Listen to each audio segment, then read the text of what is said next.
If your HVAC system is freezing up, it's usually a sign something's seriously off and you gotta fix it fast before the whole thing crumbles on you.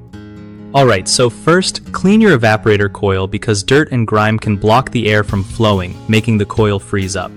Next, check your refrigerant levels. Low refrigerant means the system can't cool properly and ends up freezing. Make sure your airflow is spot on by inspecting vents and registers. Blocked or closed vents mess everything up. Don't forget your air filter. If it's clogged, it chokes the airflow, which causes the coil to freeze. Also, keep your thermostat settings steady and avoid cranking the cold way down. That can stress the system. Regular maintenance is key, so schedule tune-ups with a pro to catch issues early. If you notice ice buildup, turn off the system and let it thaw before running it again to avoid damage.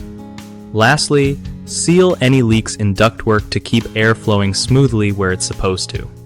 One of the biggest mistakes people make with HVAC systems freezing up is ignoring dirty evaporator coils, which just makes the problem worse. Fix it by cleaning them regularly with a soft brush or calling a technician.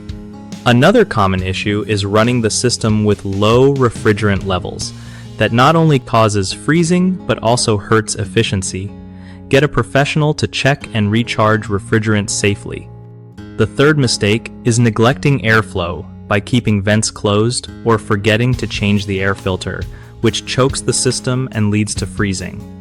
Just open all vents and swap filters every 1 to 3 months depending on use. BigHomeProjects.com is awesome for homeowners who want to find trusted local contractors without all the hassle and guesswork. It also helps contractors connect with real customers looking for their skills, so everyone wins when it comes to getting home improvement done right.